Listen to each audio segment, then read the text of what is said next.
Why American fashion media can no longer ignore Jungkook after this ELLE Korea campaign. What happens when a single magazine cover stops feeling like a cover and starts behaving like a cultural event, a city-scale installation, and a global statement all at once? What does it mean when a fashion campaign in Seoul quietly triggers uncomfortable questions in New York, Los Angeles, and Paris? And why, after the release of ELLE Korea's January 2026 edition, are American fashion editors suddenly being asked a question they can no longer easily dodge? How did they miss Jungkook for so long? In December 2025, as winter settled over Seoul, a phrase appeared in bold letters across massive displays in Gangnam. Jungkook takes over. It was not subtle. It was not modest. It was not designed to blend into the background of a crowded media cycle.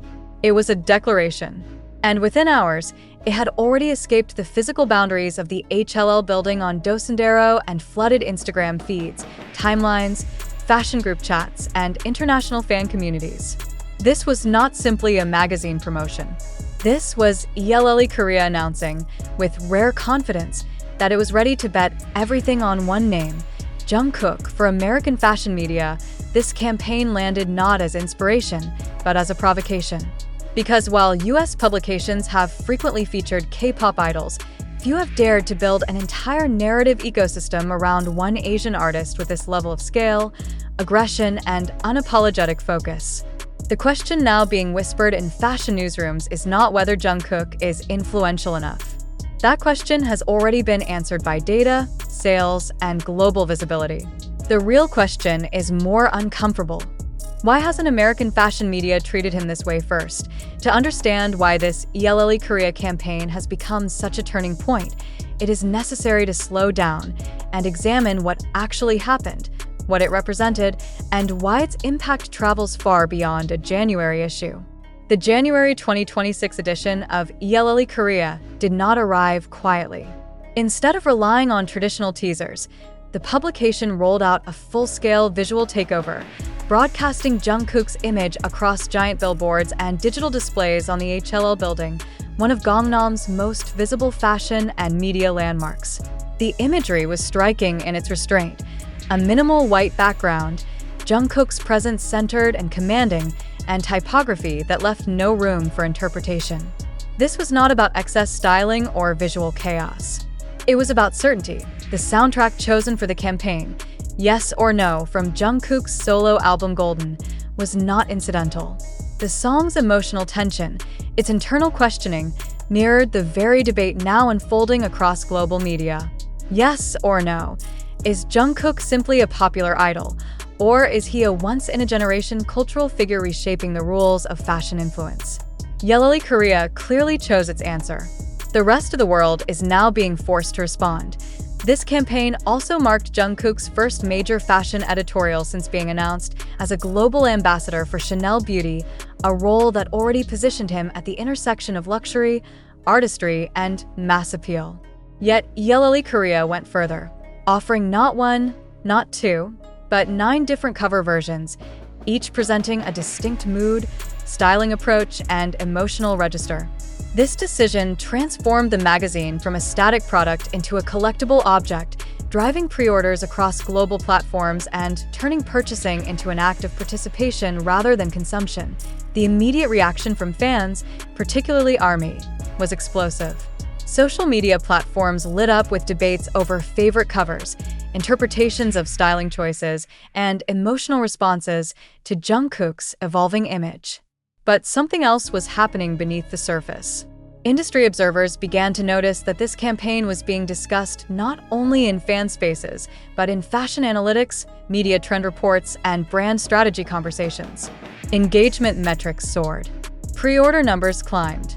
The campaign's visuals traveled faster and farther than many US-led fashion editorials released the same month.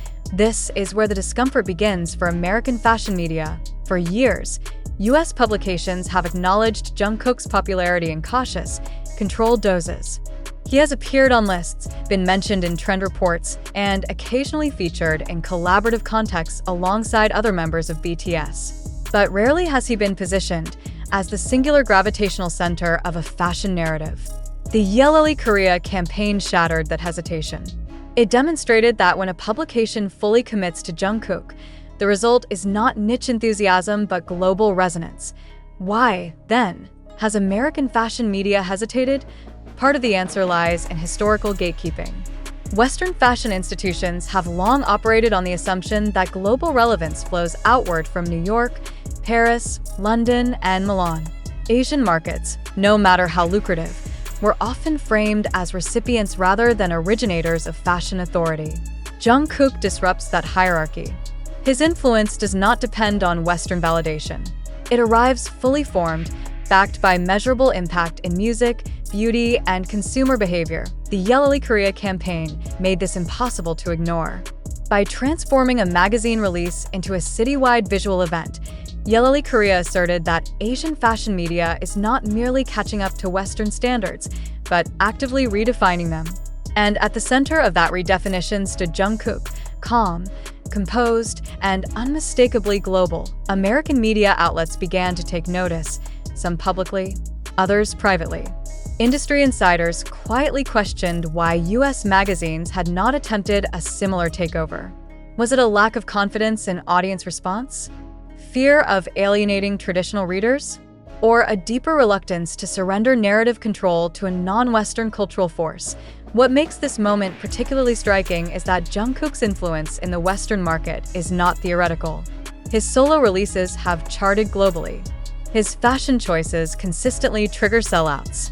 His association with luxury brands translates into immediate commercial impact. Yet the ELLE Korea campaign exposed a gap between recognition and representation. American media may acknowledge Jungkook's power, but they have not yet fully visualized it at scale. The interview content within the January 2026 issue added another layer to this conversation. Jungkook spoke about music not as a product, but as a constant presence in his life, something that evolves with seasons, emotions, and personal growth. He reflected on winter as both a literal and metaphorical phase, a time of introspection that mirrors his current artistic trajectory. These reflections positioned him not as a manufactured idol, but as a reflective artist navigating global fame with quiet intentionality. This framing matters. It challenges the reductive narratives often applied to K-pop artists in Western media, narratives that focus on spectacle while overlooking depth. ELLE Korea did not ask Jungkook to explain his popularity. It assumed it. Instead, it invited readers into his inner world, trusting that audiences would follow, and they did. Pre-orders for the issue quickly spread across international retailers, with prices ranging depending on cover versions. Fans in Indonesia, the United States, Europe, and beyond scrambled to secure copies, not just as memorabilia, but as proof of participation in a moment that felt historic. This was not passive fandom. This was cultural engagement. The ripple effects extended beyond sales. Fashion commentators began comparing the campaign to past watershed moments, asking whether this marked the beginning of a new era in which Asian publications set the agenda for global fashion storytelling. The phrase "Jungkook takes over" started to feel less like a slogan and more like a diagnosis. For American fashion media, the implications are clear and unsettling. Ignoring Jungkook is no longer a neutral choice. It is an editorial statement, one that increasingly appears out of step with global reality. The ELLE Korea campaign did not ask for Western approval. It rendered it optional. This raises a final, unavoidable question. What happens next? Will American publications respond by offering Jungkook the kind of singular, unapologetic platform he received in Seoul? Will they attempt their own takeovers, their own city-scale narratives? Or will they continue to engage cautiously, hoping that fragmented coverage is enough to maintain relevance in a rapidly shifting cultural landscape? One thing is certain. After January 2026, the conversation has changed. Jungkook is no longer waiting at the door of Western fashion media. He is standing at the center of a global stage, and the lights are already on. The only uncertainty that remains is not whether he belongs there, but how long American fashion media can afford to pretend otherwise. The silence that followed this campaign inside American fashion circles was telling. Not because nothing was happening, but because something very deliberate was. Editors were watching. Brand strategists were measuring. publicists were recalculating. When a campaign released in Seoul forces meetings in New York to be rescheduled and mood boards to be quietly revised, that is no longer coincidence. That is pressure. What makes the ELLE Korea moment so difficult to dismiss is that it did not rely on controversy, scandal, or shock value. There was no provocation in the traditional sense. No dramatic statements. No confrontational messaging. Instead, the power of the campaign came from something far more destabilizing for Western media hierarchies: confidence without permission. ELLE Korea did not ask whether Jungkook was ready for this level of exposure. It behaved as if the question itself was outdated. This is precisely where American fashion media now finds itself exposed. For years, there has been a quiet tendency to frame Asian stars through the lens of novelty or exception. Coverage often comes packaged with explanations, contextual footnotes, and careful justifications. Jungkook's ELLE Korea campaign rejected that framing entirely. There was no narrative of arrival, no story of crossing over. He was presented as already arrived, already central, already dominant. That framing matters more than many realize. In fashion media, how a subject is positioned often carries more weight than how often they appear. Jungkook was not introduced to readers as a global star. He was treated as one. The difference is subtle but seismic. Inside the United States, this approach sparked an uncomfortable realization. American publications pride themselves on shaping taste, not reacting to it. Yet here was a moment where the most decisive editorial statement about one of the world's most influential figures did not come from New York or Paris, but from Seoul. The implication was unavoidable. Influence is no longer geographically obedient. Another layer that continues to unsettle Western observers is the way this campaign blurred the boundaries between fashion, music, architecture, and urban space. By transforming a building into a visual extension of the magazine, ELLE Korea turned Jungkook's presence into part of the city's physical identity. This is a strategy Western fashion houses have historically reserved for legacy icons and anniversary moments. Seeing it deployed so confidently for an Asian artist forced a recalibration of what constitutes worthy scale.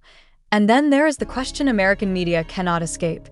If this level of engagement, sales, and cultural conversation is possible, why has it not been attempted before? The answer, increasingly, appears to have less to do with market logic and more to do with outdated assumptions. Jungkook's global appeal does not fragment along east-west lines. His audience moves fluidly across platforms, languages, and borders. The ELLE Korea campaign understood this and designed accordingly, releasing visuals that translated instantly across cultures without dilution. It trusted the audience to meet the content where it was, rather than simplifying it for perceived Western palatability. This trust is something American fashion media has often struggled to extend to non-Western figures. The fear of overcommitting to an Asian star has long been justified by myths about limited relatability or market risk. Yet the data emerging from this campaign tells a different story. Engagement did not plateau. It expanded. Coverage did not remain regional. It went global. Demand did not soften. It intensified. What is particularly striking is how Jungkook himself remained almost secondary to the spectacle built around him. He did not aggressively promote the issue. He did not dominate headlines with commentary. His presence was steady, composed, almost understated. This restraint amplified the campaign's impact. It suggested that the takeover was not about ego, but inevitability. That inevitability is now what American fashion media must confront. In the weeks following the campaign, subtle shifts became noticeable. Jungkook's name began appearing more frequently in US-based fashion analysis pieces, often framed with a tone that bordered on self-reflection. Why does his presence consistently outperform expectations? Why do his campaigns feel culturally cohesive rather than trend-dependent? Why does his image translate so seamlessly across luxury, streetwear, beauty, and music? These are not new questions. What is new is the urgency behind them. The ELLE Korea campaign did something quietly radical. It removed the safety net. It demonstrated that full commitment to Jungkook is not a gamble, but a multiplier. And once that truth is visible, partial recognition starts to look like avoidance for audiences, especially younger global readers. This moment has already reshaped expectations. They are no longer asking whether Western fashion media will feature Jungkook. They are asking when it will catch up to what they already know. The power dynamic has shifted. Coverage is no longer a gift. It is a response.